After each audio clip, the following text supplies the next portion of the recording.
Astăzi am primit pachetul 5 în 1 Beauty Elixir, este abonamentul meu. Am primit și un cadou.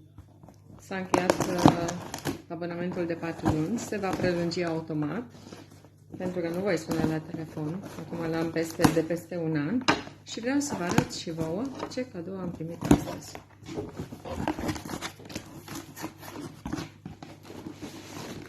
Aici este 5 în 1 Beauty Elixir.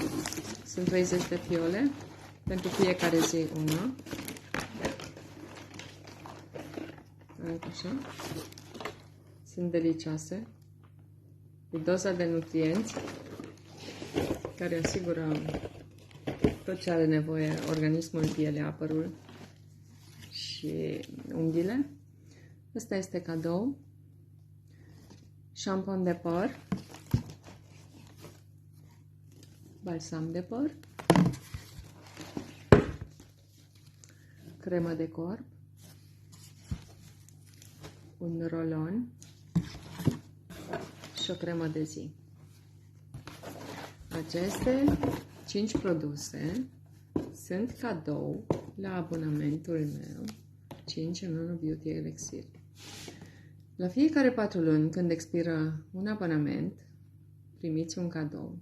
Fie produsele astea, fie o cutie de urgență în care sunt 3 produse, spray-ul de urgență, concentratul și propolisul, care este farmacia casei. Asta este a doua variantă, sau mai sunt încă 2 variante, depinde în ce lună vă aflați al abonamentului. Dacă aveți întrebări, contactați-ne. Vă pup!